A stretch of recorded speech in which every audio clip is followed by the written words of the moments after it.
Hello. आज हम एक कॉन्सेप्ट पढ़ेंगे स्टेट्स ऑफ मैटर का, कॉल्ड द गैस लॉ। तो पहला है बॉयल्स लॉ, जो प्रेशर वॉल्यूम का रिलेशनशिप डिफाइन करता है। रॉबर्ट बॉयल, अ साइंटिस्ट, अपने एक्सपेरिमेंट्स के बेसिस पे एक कंक्लूजन पे आया कि कांस्टेंट टेम्परेचर पे pressure of a fixed amount of gas varies inversely with its volume. यानी कि अगर मैं एक फिक्स टेम्परेचर पे वॉल्यूम बढ़ाऊंगी तो प्रेशर घटेगा।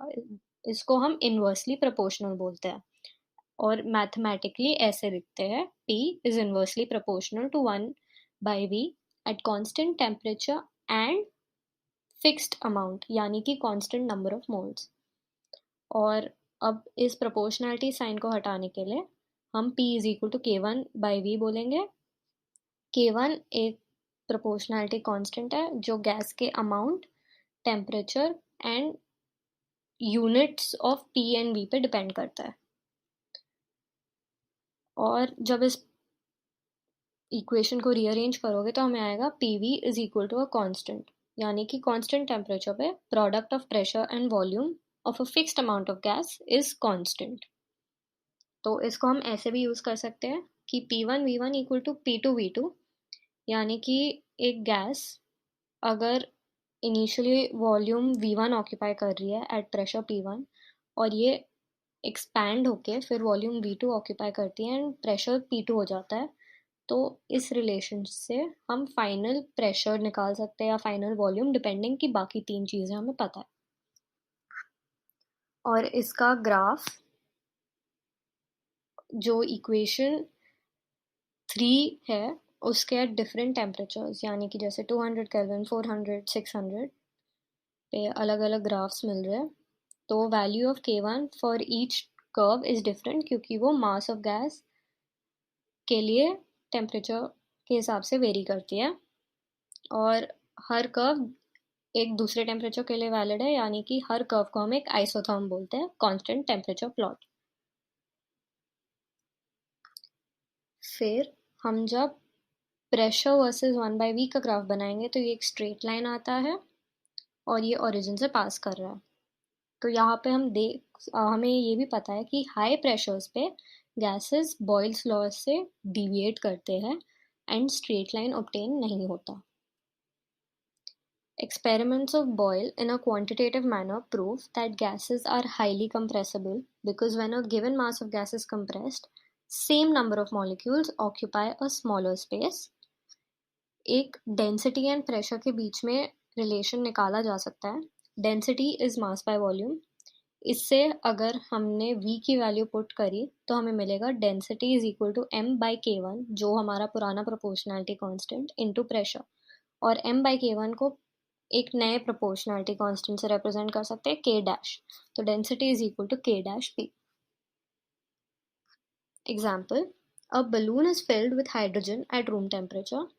It will burst अगर pressure exceeds 0.2 bar.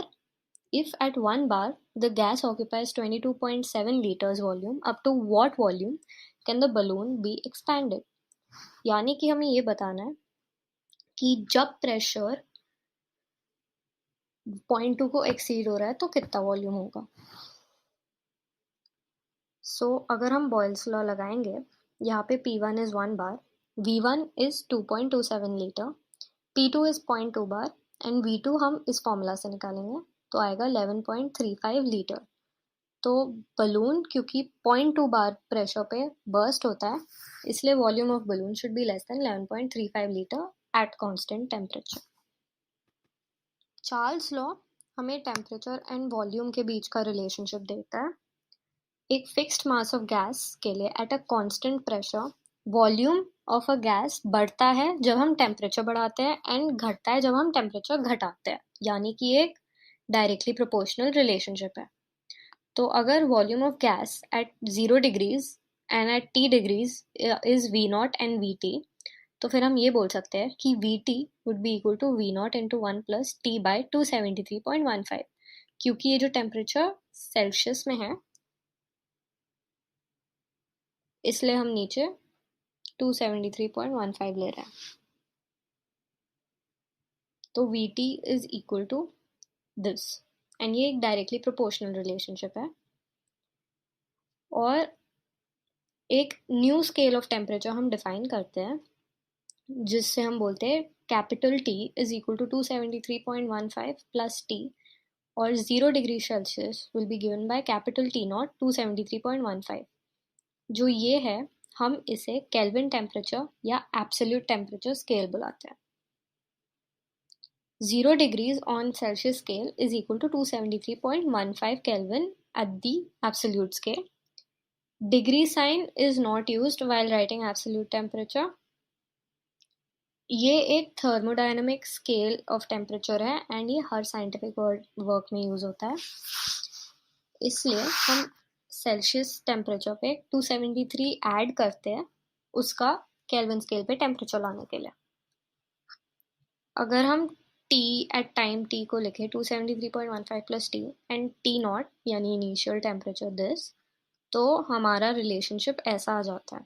तो VT by V naught is equal to TT by T naught, और V1 by T1 equal to V2 by T2.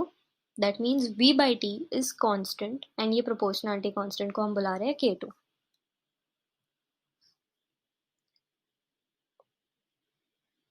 और ये mathematical expression tells us कि pressure अगर constant है, volume of fixed mass of gas temperature के directly proportional है। Observations of Charles can be interpreted if we put the value of T in equation as minus 273.15 degrees Celsius.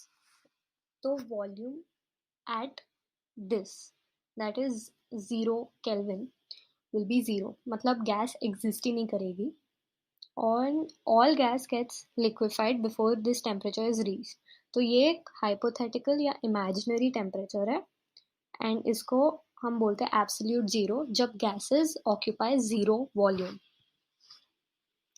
For all gases at any given pressure, graph of volume versus temperature is a straight line, and इसे हम as you can see extend करा रहे हैं towards zero volume as ये actually possible नहीं है, hypothetical scenario है।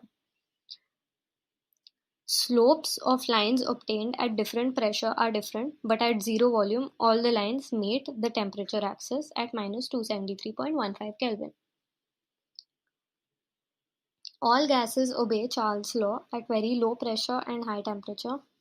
Example: on a ship sailing in Pacific Ocean where temperature is 23.4 degrees Celsius, a balloon is filled with 2-liter air.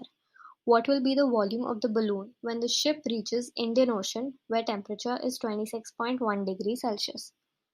तो इधर हम V1 ले रहे 2 litre, T1 296.4 Kelvin, that is 23.4 Celsius को Kelvin में convert करने के लिए 273 add, T2 is 299.1 Kelvin, फिर V1 by T1 is equal to V2 by T2, तो V2 की वैल्यू है 2.018 लीटर्स। गे-लुसाक्स लॉ, जो एक प्रेशर टेम्परेचर का रिलेशनशिप बताता है। Mathematical relationship between pressure and temperature was given by Joseph Gay-Lussac, और इसे हम गे-लुसाक्स लॉ बोलते हैं।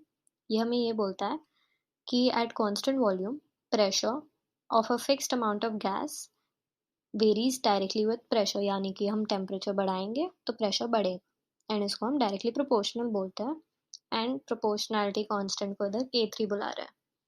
ये relationship Boyle's law and Charles law से भी डिराइव कर सकते हो। Pressure versus temperature graph at constant molar volume इधर दिखाई है, और हर लाइन को हम एक आइसोकोर बोलेंगे क्योंकि ये कांस्टेंट वॉल्यूम पे है, and it's a straight line graph as you can see. Avogadro law, volume amount relationship, ये स्टेट करता है कि equal volumes of all gases under same conditions of temperature and pressure contain equal number of molecules. मतलब कि जब तक temperature pressure constant है, volume number of molecules of gas या अमाउंट ऑफ गैस पे डिपेंड करता है। इस रिलेशनशिप को मैथमेटिकली लिख सकते हो, volume directly proportional to n, that is number of moles, and proportionality constant K4, number of molecules in 1 mole of gas is 6.022 into 10 power 23। इस वैल्यू को हम एवोगाड्रोस कांस्टेंट बोलते हैं। Volume of gas number of mole से directly proportional है, तो 1 mole of each gas at standard temperature and pressure called STP will have the same volume. या and standard temperature and pressure का मतलब है 273.15 Kelvin, 0 degree Celsius and 1 bar pressure. ये values approximate freezing temperature of water and atmospheric pressure at sea level है. And STP पे molar volume of an ideal gas or a combination of ideal gases is 22.7 liter per mole approximately. Number of moles of a gas can be calculated as follows. Moles is mass of the gas under investigation divided by molar mass. तो volume can be written as this. And फिर हम molar mass को लिख सकते हैं as K4D into D. D यहाँ पे density है.